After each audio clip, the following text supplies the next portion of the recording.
Hi ಎಲ್ರಿಗೂ, ನಾನು ಇವತ್ತು ಮೊಟ್ಟೆ ಸಾರು ಮಾಡ್ತಾ ಇದ್ದೀನಿ. ಮೊಟ್ಟೆ ಸಾರು ಮಾಡೋದಕ್ಕೆ ನಾನು ಮೊದಲಿಗೆ ಒಂದು 5 ಮೊಟ್ಟೆನ ತೊಗೊಂಡಿದ್ದೀನಿ. 5ರಿಂದ 6 ಮೊಟ್ಟೆನ ತೊಗೊಂಡು ಮೊಟ್ಟೆನ ಮೊದಲಿಗೆ ಬೇಯಿಸ್ಕೊತೀನಿ. ಇದಕ್ಕೆ ನಾನು ಮಸಾಲೆನ ಮಾಡ್ಕೊತಿದ್ದೀನಿ. ಮಸಾಲೆಗೆ ನಾನು ಸ್ವಲ್ಪ ಕೊಬ್ಬರಿ, ಬೆಳ್ಳುಳ್ಳಿ, ಈರುಳ್ಳಿ, ಸ್ವಲ್ಪ ಧನಿಯಾ ಪೌಡ್ರು, ಸ್ವಲ್ಪ ಖಾರ ಪುಡಿ, ಸ್ವಲ್ಪ ಗರಂ ಮಸಾಲ ಹಾಕೊಂಡಿದ್ದೀನಿ.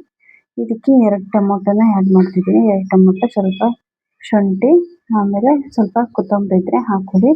ಇದನ್ನೆಲ್ಲ ನಾನು ಮಿಕ್ಸಿ ಮಾಡಿ ರುಬ್ಬಿ ಎತ್ತಿಟ್ಕೊತೀನಿ. ಇದಕ್ಕೆ ನಾನು ಇವಾಗ ಸಾಂಬಾರಿಗೆ ಒಗ್ಗರಣೆ ಮಾಡ್ಕೊತೀನಿ. ಒಗ್ಗರಣೆ ಮಾಡೋದಕ್ಕೆ ಒಂದು ಪಾತ್ರೆನ ತೊಗೊಂಡಿದ್ದೀನಿ. ಇದಕ್ಕೆ ಸ್ವಲ್ಪ ಎಣ್ಣೆನ ಹಾಕ್ಬಿಟ್ಟು ಒಂದು ಸಣ್ಣ ಈರುಳ್ಳಿನ ಹೆಚ್ಚಿಟ್ಕೊಂಡಿದ್ದೀನಿ. ಸಣ್ಣ ಈರುಳ್ಳಿನ ಹಾಕಿ ಒಗ್ಗರಣೆ ಹಾಕ್ತೀನಿ. ಹಾಗೆ ನಾನು ಮಸಾಲೆ ಕೂಡ ರುಬ್ಬಿ ಎತ್ತಿಟ್ಕೊಂಡಿದ್ದೀನಿ. ಎಲ್ಲ ಒಂದೇ ಸರಿಗೆ ರುಬ್ಬಿ ಎತ್ತಿಟ್ಕೊಂಡಿದ್ದೀನಿ. ಇದಕ್ಕೆ ನಾನು ಈರುಳ್ಳಿನ ಹಾಕಿ ಚೆನ್ನಾಗಿ ಫ್ರೈ ಮಾಡ್ಕೊತೀನಿ. ಗೋಲ್ಡನ್ ಕಲರ್ ಆಗೋವರೆಗೂ ಈರುಳ್ಳಿನ ಚೆನ್ನಾಗಿ ಫ್ರೈ ಮಾಡಿ ಎತ್ತಿಟ್ಕೊಳ್ಳಿ. ಇದಾದ ನಂತರ ನಾನು ರುಬ್ಬಿಟ್ಟಿರುವಂಥ ಮಸಾಲೆನ ಇದಕ್ಕೆ ಆ್ಯಡ್ ಮಾಡ್ತೀನಿ. ನೋಡಿ, ಈ ಥರ ಎಣ್ಣೆಯಲ್ಲಿ ಚೆನ್ನಾಗಿ ಫ್ರೈ ಆಗಲಿ. ಈರುಳ್ಳಿ ಚೆನ್ನಾಗಿ ಫ್ರೈ ಆದ ನಂತರ ನಾವು ರುಬ್ಬಿ ಎತ್ತಿಟ್ಕೊಂಡಿರೋಂಥ ಮಸಾಲೆನ ಇದಕ್ಕೇನೆ ಆ್ಯಡ್ ಮಾಡ್ತಾ ಇದ್ದೀನಿ.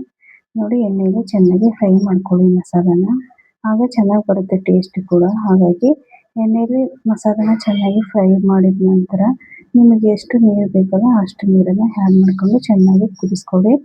ಇನ್ನು ನಾನಿಲ್ಲಿ ಮುದ್ದೆಗೆ ಸಾಂಬಾರು ಮಾಡ್ತಾಯಿದ್ದೀನಿ. ಮುದ್ದೆಗೆ, ಅನ್ನಕ್ಕೆ, ಚಪಾತಿಗೆ, ರೊಟ್ಟಿಗೆ ಈ ಥರ ಅದಕ್ಕೋಸ್ಕರ ನಾನು ಸ್ವಲ್ಪ ನೀರನ್ನು ಜಾಸ್ತಿ ಹಾಕ್ಕೊಂಡು ಇದನ್ನು ಸಾಂಬಾರು ಥರ ಮಾಡ್ತಿದ್ದೀನಿ. ನೀವು ಇದನ್ನು ಪಲ್ಯ ಥರ ಕೂಡ ಮಾಡ್ಬೋದು. ಮಸಾಲೆನ ಸ್ವಲ್ಪ ಕಡಿಮೆ ಪ್ರಮಾಣದಲ್ಲಿ ಹಾಕ್ಕೊಂಡು ಇದನ್ನೆಲ್ಲ ಫ್ರೈ ಮಾಡಿಕೊಂಡು ಮೊಟ್ಟೆ ಎಲ್ಲ ಹೆಚ್ಚಿಬಿಟ್ಟು ಹಾಕಿದರೆ ಆಯಿತು. ಮಸಾಲ ಫ್ರೈ ಆಗುತ್ತೆ. ಇದು ಮೊಟ್ಟೆ ಫ್ರೈ ಥರ ಆಗುತ್ತೆ ಮಸಾಲ ಹಾಕಿ ಮಾಡಿದರೆ. ಇನ್ನು ನಾನು ಇದಕ್ಕೆ ಮುದ್ದೆಗೆ ಸಾಂಬಾರು ಮಾಡ್ತಾ ಇರೋದ್ರಿಂದ ಎಡಗಾಯಿ ಥರ ಮಾಡ್ತಾಯಿದ್ದೀನಿ. ಮೊಟ್ಟೆನ ನಾನು ಚೆನ್ನಾಗಿ ಬೇಯಿಸಿ ಎತ್ತಿಟ್ಕೊಂಡಿದ್ದೀನಲ್ಲ, ಆ ಮೊಟ್ಟೆನ ಸ್ವಲ್ಪ ಸೇರಿಬಿಟ್ಟು ಇದ್ರೊಳಗೆ ಹಾಕ್ತೀನಿ. ಇದಕ್ಕೆ ರುಚಿಗೆ ತಕ್ಕಷ್ಟು ಉಪ್ಪು ಕೂಡ ಆ್ಯಡ್ ಮಾಡ್ತಾ ಇದ್ದೀನಿ. ನೋಡಿ, ಉಪ್ಪನ್ನ ನೋಡಿ ಹಾಕ್ಕೊಳ್ಳಿ ಎಷ್ಟು ಬೇಕಷ್ಟು.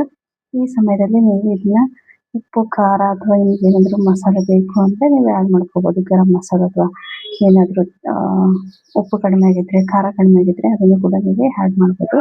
ನೋಡಿ, ನಾನೀಗ 5ರಿಂದ 6 ಮೊಟ್ಟೆನ ತೊಗೊಂಡಿದ್ದೀನಿ. ಅದನ್ನು ನೀಟಾಗಿ ಹೆಚ್ಚಿಬಿಟ್ಟು ಈ ಥರ ಮುದ್ದೆಗೆ ಹೆಚ್ಚಿ ನೀವು ಮೊಟ್ಟೆನ ಈ ಥರ ಮುದ್ದೆಗೆ ಒಂಥರ ಚುಚ್ಚಿಬಿಟ್ಟು ಹಾಕಿ, ಆಗ ಚೆನ್ನಾಗಿ ಬರುತ್ತೆ ಮೊಟ್ಟೆ.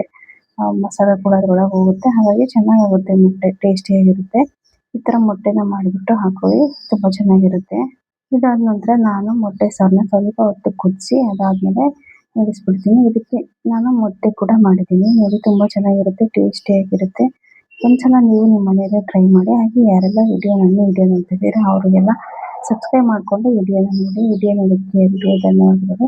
ಹಾಗೆ ನೋಡಿ, ಈ ಸಾಂಬಾರು ತುಂಬ ಟೇಸ್ಟಿಯಾಗಿರುತ್ತೆ. ನೀವು ಮನೆಯಲ್ಲಿ ಒಂದ್ಸಲ ಟ್ರೈ ಮಾಡಿ. ಇದನ್ನೆಲ್ಲ ಉಪ್ಪು ಕಡಿಮೆ ಆಗಿತ್ತು, ಹಾಗಾಗಿ ಸ್ವಲ್ಪ ಉಪ್ಪನ್ನ ಸೇರಿಸ್ತಾ ಇದ್ದೀನಿ.